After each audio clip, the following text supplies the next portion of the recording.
Okay, family, we are looking at the micro NASDAQ chart. This is Monday, April, let me make sure, Monday, April 6th, and we took two trades.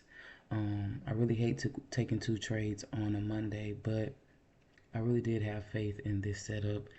And as you can see, Monday we were very, very choppy, but before that, it was showing a lot of signs of bullish momentum. That is why I went ahead on Monday and stuck with my buy bias. So coming in, I noticed that we were in a strong consolidation during the London session. So once I noticed price breaking out of that consolidation, it immediately retested right after that 9:30 candle, as you can see, and created me a very big demand zone. I didn't really care how big this demand zone was because I was not going to cover this whole demand zone. I was only going to cover about $250 of this demand zone because I was doing two ticks. So once price broke out of this demand zone, I did not wait for a retest. I'm going to be honest with you guys. I did not wait for a retest. And the reason why I did not wait for a retest is because of how big this zone is. And sometimes with NQ, with big zones, it'll push away from that zone a little bit before it decides to come back down and retest it. But in this case, NQ did not do that. So once price broke from my zone, I decided to enter. Like I said, risking two contracts, so 250 for about 500. And then price did do, a good little push. Let me see if I can get how much did it push up. It actually pushed up my 1-to-1, but I didn't initially move my stop loss to my 1-to-1 just yet because if this was a pullback, I was honest and truly not expecting NQ to do this deep of a retracement, but I should have expected it because NQ has been doing very deep retracements lately, or maybe she's always been on that because I was recently only trading ES and gold. I recently just started getting back into NQ, but NQ was my very, very first pair that I started learning how to trade with, that I actually went live with. So, I am still very familiar with NQ. And unless my memory just shot me, I really can't remember NQ doing these deeper retracements. I know, she has really big zones, but I can't really remember NQ doing this deeper retracements.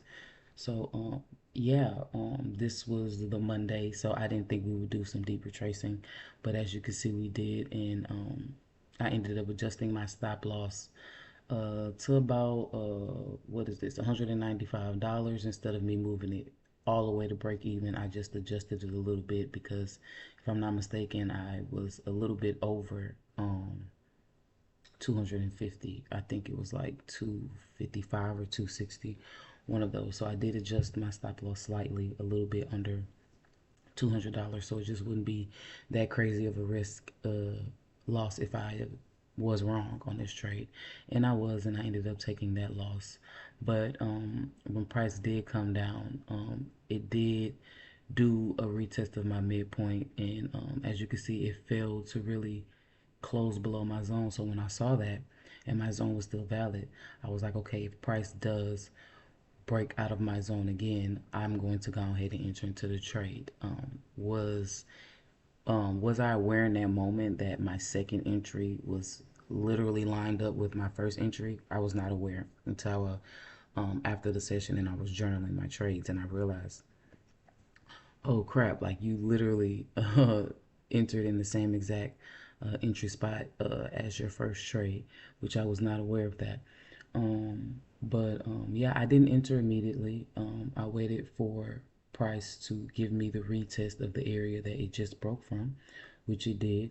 And once it broke right back out of there and past my entry point again, I decided to enter. And as you can see, price just did not want to get past this minor resistance right here. Well, major resistance, because price didn't break past that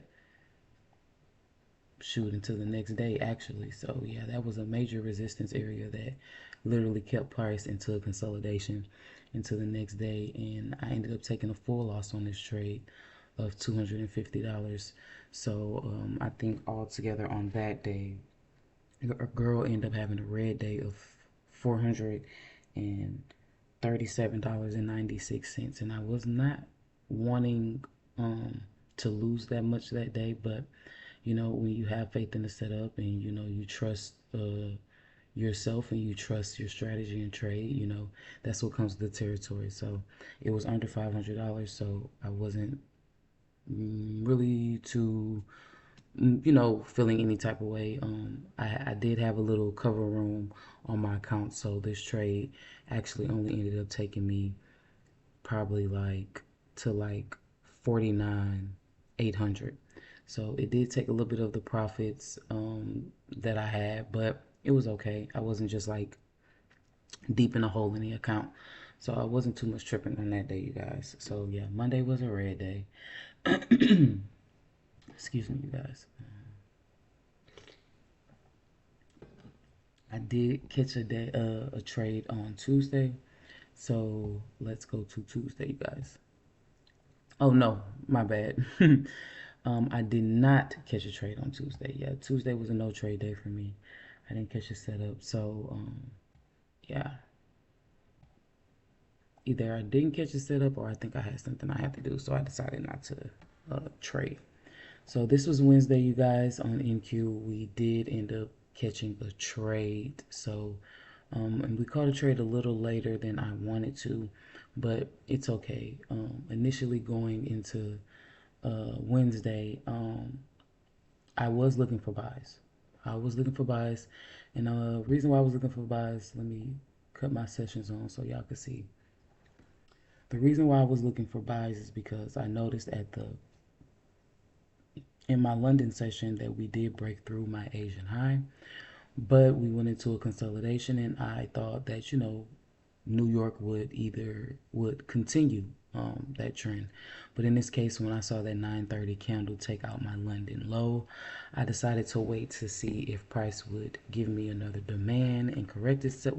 I was waiting for price to correct itself and give me another demand. But in this case, price did sell off for a while before it decided it wanted to start buying off. So I was going to walk away for the day, but once I was observing the market and noticed that, okay, NQ may be in a minor downtrend right now. And the reason why I say a minor downtrend is because the overall trend on NQ on the higher time frame was bullish. That's why I was not looking for sales, and that's why I was a little hesitant in taking sales. But I went ahead and did it once I observed my chart, and I was just like, okay, if NQ decides that it doesn't want to buy off today and if it wants to sell, am I comfortable with taking sales? I said, okay, well, let me see where my target will be if I am okay with taking sales. So I zoomed out and I went to my Asian session, and I wanted to see what was the last demand zone that price had created that had not been touched. And I had came across this M5 order block that NQ had created during the Asian session at what was this 7:05 p.m. So I think that's like 6:05 my time for Texas. So yeah, I was like, okay, so if I do decide to take a sell, my target is going to be here or just a little bit past it, because if NQ decides that she does want to come down here, she could use this whole entire zone as liquidity, or she could respect the midpoint. So initially my target was, let me see, yeah, like right underneath my M5 order block that NQ had created. So I was like, okay. Initially, when I saw price break, this was a breaker structure. When price broke, came back to retest it. I was gonna enter right here, but I waited. I wanted more confirmation, and then once I seen price doing all this, I was like, okay. I'm just gonna wait, and I'm gonna see. Because honestly, if this candle wouldn't have formed, if it would have closed more down here, and then gave me this candle, then I would have took this zone. But because it failed to even close past the previous candle, I was a little iffy on it because, like I said, overall, NQ is bullish, you guys, on a higher time frame. So I'm thinking that this is where NQ is about to get ready to change, back into its bullish. But when I got this candle and then price did this, I was like, okay, let me mark this zone just to see how everything's going, because this is the first candle where sellers are showing that, hey, we still in this thing a little bit. So I was like, okay, cool. Then I noticed price giving me a doji. I took that into consideration. Then when price gave me this, it's like a minor hammer. I was like, okay, all right. Took that into consideration too. Now we have it equal lows. And then price gave me this candle. And I was like, okay, I took these as multiple retests of my zone. I took these wicks as there's strong sellers here. I was like, okay, if price can break this equal lows, I'm gonna enter. I was going to enter on this candle right here, you guys, but as you can see, NQ did a strong wick close to the upside after that. So, but I did take that as a retest of this area. So I was like, okay, next candle. If the next candle can break that my yellow line again, I'm entering. As you can see, I got my break. I entered aggressively, risking two contracts, so $250 altogether. I was going for 500, which is just a regular 2-to-1. But I was keeping into consideration my M5 order block that was right here. So when price entered into my zone, I started to trail very aggressively and very tightly. And then the minute price hit my midpoint, it did a strong bounce. And once it did a strong bounce, I ended up stopping myself out of the trade, meaning like I took an early close out of the trade, because if I'm not mistaken, my stop loss was right here. My stop loss was right up here, you guys. So I would have been stopped out of the trade a little less, but I wasn't trying to be greedy. I wasn't gonna hold to my 500 because, like I said, you guys, overall, the trend is still bullish. So this was just supposed to be a quick scalp for me. I wasn't looking for a home one. I was just trying to get to base two. Wasn't even trying to get the base three. I was just trying to get the base two. You get what I'm saying? Still a few bases before the picture decides to go ahead and get me on up out of here. You get what I'm saying? So as you can see, with some strong rejection from my midpoint, I decided to take myself out before price took me out of my $300 range. And yeah, as you can see, price did go into consolidation and then bought off for a little bit. Not a lot, but bought off for a little bit. And I know y'all probably thinking, well, why didn't you just wait for price to give you buys? Because it did. Yes, NQ eventually gave me buys, but as you can see, it started to buy off around 11:30 New York. That's 10:30 my time. I try to either already be in a trade by 11:30, well, I actually want to already be in a trade by 11. The only time I still want to be trading at 11:30 New York is if I'm already in a trade and I've been holding. But 11:30 is normally when most pairs go into their midday chop. Most people are going to lunch. The markets don't have as much volume. So I try to look to stop trading or take my profits around that time. As you can see, NQ did not do that. She did do a minor push. So in this case, a trade after 11:30 would have worked, but that's my session cutoff. So I did not wait for NQ to correct herself. I stopped forcing my bias and say, well, this is what NQ is giving me now. I see it's safe to take that. I'm going to go ahead and take that, but I'm not going to be greedy. I'm not looking for anything long term. So, but if I would have took this setup, as you can see, gave a demand zone right here. Boom. Now, most people would have been like, it didn't really. Minor breaker structure. You have these two candles right here, which they wicked out of my zone, minor breaker structure, came back to retest, broke again. You could have entered once price broke this candle, or you could have entered after this strong rejection right here, this bullish hammer right here. You could have entered right there. I would have got in aggressively because of the time, so I wouldn't have wanted to be in this trade that long. So I initially would have gotten in down here, and I would have been risking about $150. You get what I'm saying? And I would have been going for when I risk 150, I try to go for at least $400, you know, just to create some more of a buffer for those losing days that you are going to have. So yeah, initially I would have been targeting that, which was great because it's within a strong supply zone right here. And as you can see, price did reject before completely invalidating this supply zone.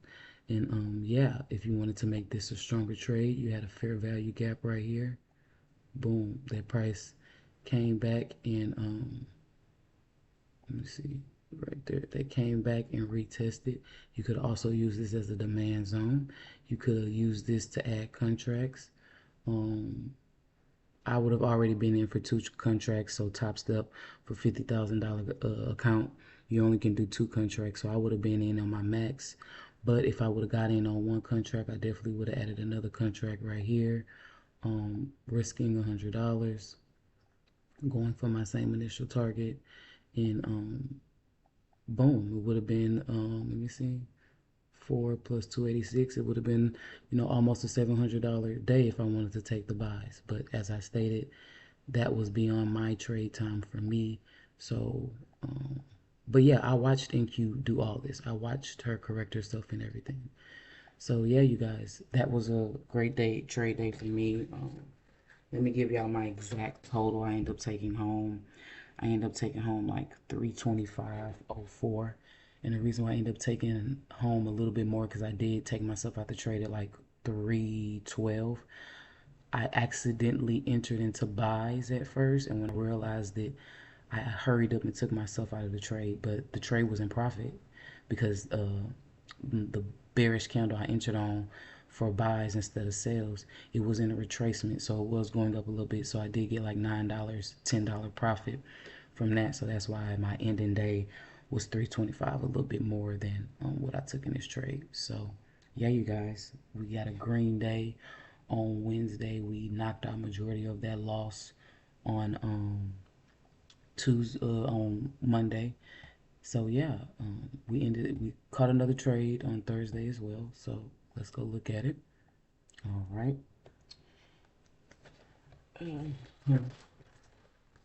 So all right, we ended up taking two trades on Wednesday, you guys. As you can see, coming in, I noticed during my Asian session, not my Asian, my London session, that we did have a multiple time frame M5 right here. So I was taking it into consideration. This was an M5 and a 15. I mean, yeah, M5 and an M15. So yeah, marked that, took that into consideration. Price went into a consolidation. It gave me a demand zone. When I had this demand zone marked up, this candle was in full effect. It was still pushing up. It was about right here when I marked this demand zone. So I know y'all thinking, that's an ugly demand zone to mark up. It was pretty initially before the candle decided to close like this. So I did keep this zone marked though, and the only reason why I did keep this zone marked was because it did not break past a certain point after my midpoint.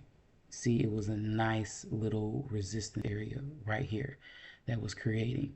So I was like, okay, this is a point of interest where there's a lot of buyers right here as well. But then I noticed up here, okay, it's a lot of sellers right here as well too. But my zone was still very much valid. But that 930, 925 came, price did a great push. I was like, all right, this zone may still be valid. And then price came and did a deep retracement, but it did not invalidate my zone. I decided to enter once price got right here. I was risking two contracts, so $250. I was going for 400. Um, yeah, was it 250? Let me see. I wrote down how much I was. There you go, you guys. I was risking two contracts, so I was risking $175. So that's what it was, you guys. My stop loss was 175 ticks, and I was risking two contracts. So I was risking 175 for 400. And the reason why I didn't do a full 200 or full 250 is because I'm coming into Thursday and I'm still in my red. So because I'm still in red, I'm going a little light on my risk. So I'm not digging myself into a greater red hole going into the end of the week. So going into the end of the week, unless the trade is just very high probability and my spirit tell me to, I'm not going into Thursday or at the end of the month or the end of the week risking $250. So I ended up entering once price broke enough away from the zone where I was comfortable with, let the trade play out a little bit because I was entering on my 5 minute. So I wasn't doing a 1 minute entry. So I did let the candle play out, do its pullback, its up and down, and then once it gave that momentum, I decided to enter. And as you can see, price did come back and give me a little drawdown, but it did bounce off my zone. Trade was doing great. I think, oop, my bad. I think I hit a little bit over my 1-to-1. Yeah, I hit a little bit over my 1-to-1. 229 did great. And then, yeah, price just retraced, but my stop loss was already up here. And I ended up getting stopped out that trade at like $39. So this trade was break even. And I was like, okay, I thought we was buying off, but hey, we may be selling. So I kept this zone active because, yeah, I liked it. And then when price did this candle, it gave me a fair value gap. And I'm like, okay, you know what? I'll trade a flip off of this zone. So I said, okay, if price can change character, give me the confirmations I need to safely enter into the sales, I'm going to go ahead and do that. So price broke, gave me my signal that it wanted to sell. And I was like, okay, well, if it does decide it wants to sell, it's going to break through this zone. So I'm going to target this next support level, which also was a key level. So I say that's going to be my target a little bit past that because it was another key level down here as well. So I was betting on price taking out this key level actually. So once price tapped into that bearish fair value gap and broke my zone again, I decided to enter. This time risking the same amount. Like I said, it was a dry day. It was a light day, so risking the same amount, and we got our stop loss a little bit more in profit. I did trail this trade tighter, and the only reason why I trailed this trade tighter is because price was still in buys on my higher time frame. So I said I'm gonna trail this tightly, and yeah, we ended up getting stopped out right here. We ended up getting stopped out $156. So yeah, not necessarily our 1-on-1, but we ended up getting stopped out a little bit higher in our break even than in our previous trade. So for this day, we ended up walking away with $192.04. So we made a little under $200, but hey, overall it was still a great day. As you can see, NQ did buy off after that, but yeah, she didn't hit any of the zones. I would have had this zone marked up. She didn't come and retest it. I would have had this zone marked up. She didn't come and retest it. So it would have been me waiting for this zone. And I saw a few people catch the zone and make some great money. But as I stated, this zone was forming at 11:25, and I would have been looking to be done trading at that time. But she did give a beautiful push towards the end of the morning session. So I did see a few traders did catch that and caught a nice bag. But overall, I was happy with my 192. Now I'm in profit for the week. I'm in green. So, hey, I was good with that. I wasn't going to be greedy. So, yeah, you guys, that was Thursday. And we did catch a trade Friday as well. So we had a 4-day trade week, you guys. We was able to, catch some setups 4 days this week. So, well, last week. So, yeah, you guys. Coming into Friday, NQ was in Chop City. Anyone who trades NQ, you already know what I'm talking about. She was in Chop City, but I did notice this, and I'm gonna mark this up for you guys again, just to show y'all what initially I was looking at. Mark this yellow because that's my liquidity areas. I mark yellow. So coming into Coming into the session, you guys, I noticed that NQ was in this crazy chop right here, you guys. She was in a crazy, crazy, crazy chop. Price was just bouncing back and forth between these two liquidity areas. So coming in, I marked this point of interest where every time price tapped this, it either reversed from the trend it was in and went in the other direction. So, and then I marked this one when I noticed at 7:25, which was 5 minutes before that 7:30 red news that took place on Friday, you guys. I noticed NQ do this, and then immediately after do this, and I was like, okay, it's some strong sellers up here. And I'm like, but man, there's some strong buyers up here as well, because this was the multiple time frame zone that I had marked up. This was a 5, this was a 15, this was a 30, this was an hour.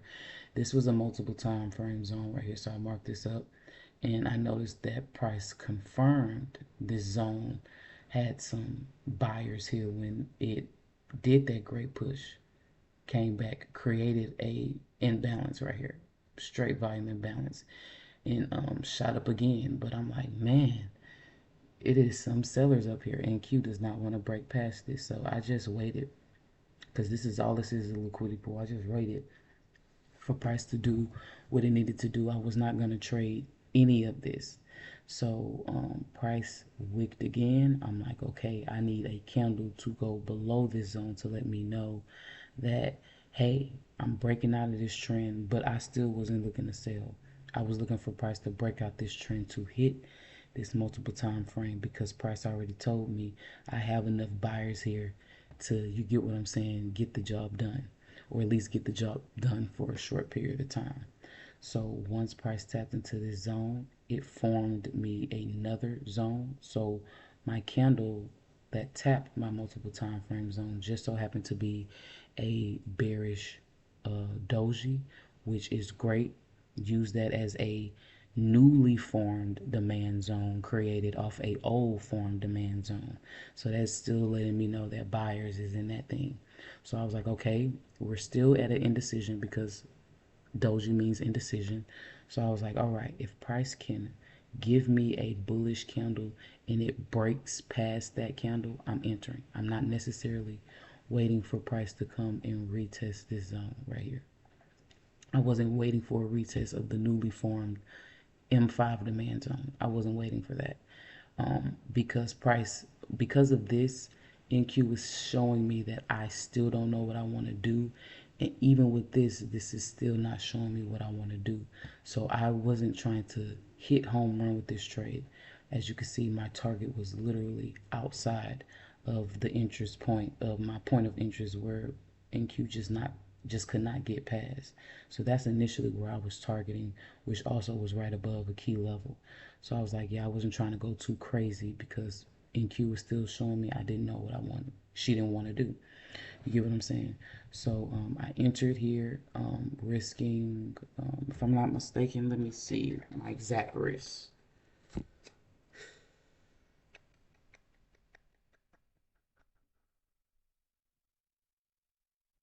No, I put my exact risk up in here. Okay, there we go.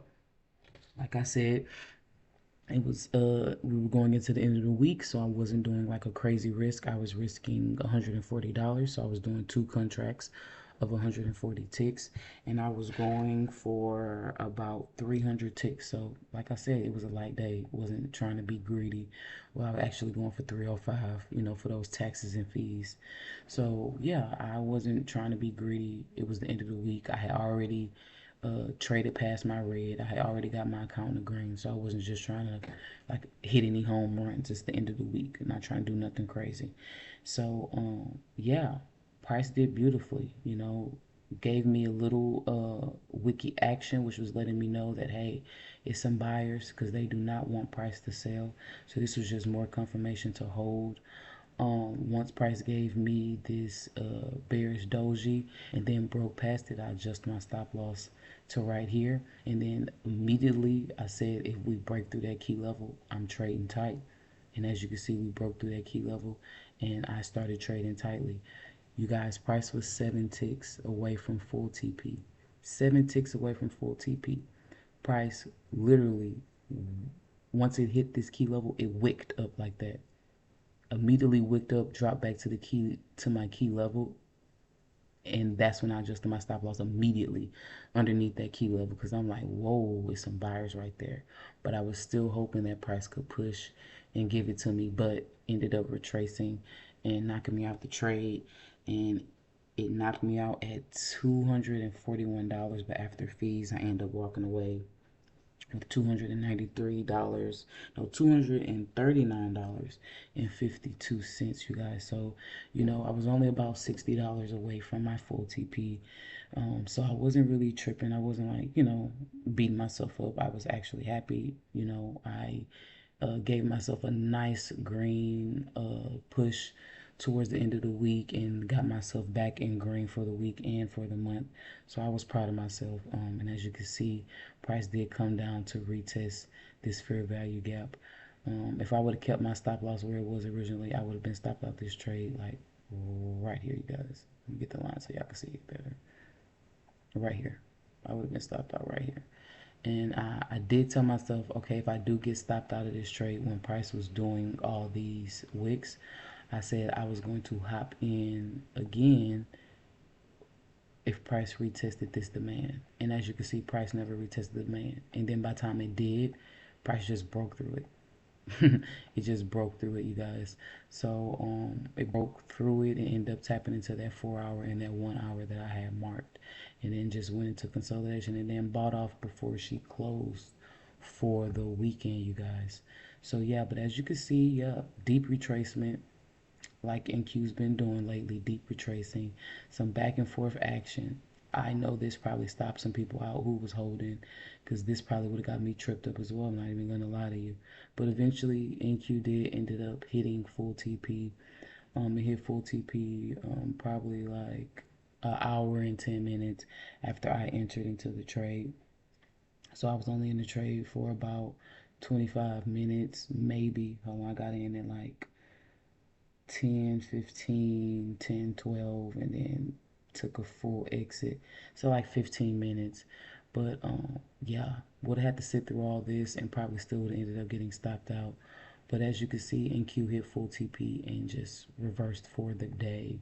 So yeah, could have made $305, but not being greedy, don't really care.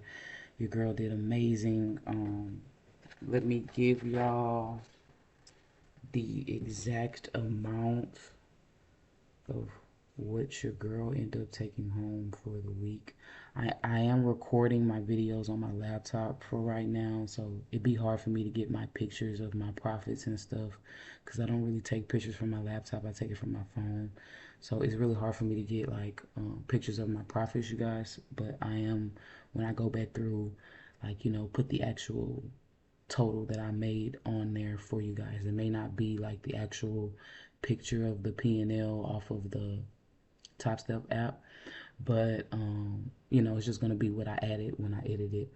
So yeah, for the month, your girl was able to walk away with, you know, $275.44 in a green. So I was able to trade myself back into profit for the month, and then also for the week, I ended up taking home about $318. So from starting the week with $437.96 loss to ending the week with a $318 profit, that is a hell of trading. That's great trading. I'm very proud of myself. Especially the week before, I was only able to end the week with like $275 in the negative. So last week I ended the week in the negative. So wasn't too happy about that being the first week of April, but it is what it is. You know, coming into March, the last week of March, that Monday, your girl took a $513 loss. That Tuesday, I made $309, which was pretty cool. That Wednesday, which was April 1st, 302, cool, you know, traded myself out of that loss. I was in a profit. Went into Thursday, took a loss of 345. You know, that knocked me back down in the L. I didn't take a trade on Friday because it was Good Friday. No one did. And yeah, ended up walking away with for the week $275 in a red. So my first week of April was a red, but glad I was able to get a green week for my second week of April, you guys. So yeah, you guys, that's it. That is my trade week. I had one red day, three green days. I think I took a total of 7 trades this week, so not too bad. And only reason why 7 trades because some of those are multiple contracts, so that's how TopStep counts it as multiple trades when you do multiple contracts. So yeah, not too bad of a week. Very proud of myself. I'm finding my edge. I'm more comfortable with losing. I'm more comfortable with accepting. I'm more comfortable with walking away. And yeah, I'm loving the trader I'm developing to. I'm loving the trader I'm becoming. And it's only a matter of time until your girl pass her funded account and get her first payout. I can't wait for y'all to be there with me when I hit that milestone. And yeah, I hope y'all had an amazing weekend. I hope y'all ready for tomorrow. It's Monday. I know we ready to get back into the charts, but let's not be in a rush to lose or blow our account. So let's think straight. You know, let's let Price tell us what we want to do, and let's wait for big money to show us what to do. And yeah, let's eat on these motherfuckers. Oops, excuse my language. Let's eat on these people. You feel what I'm saying? Let's rob the markets next week. So with that being said, I'm gonna let y'all go. I love y'all. I appreciate y'all. I thank y'all. Please like, share, and subscribe. Support your girl.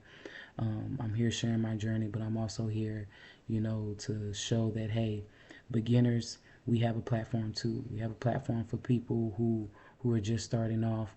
We have a platform. You don't have to worry about, shooting for the stars and reaching thousands of dollars. Hey man, $300 a day keeps a 9 to 5 away. So hey man, we gonna be them big traders eventually. But yeah, let's just grow, let's mature, and let's get this bag. Until next time, your girl GC the Trader is out.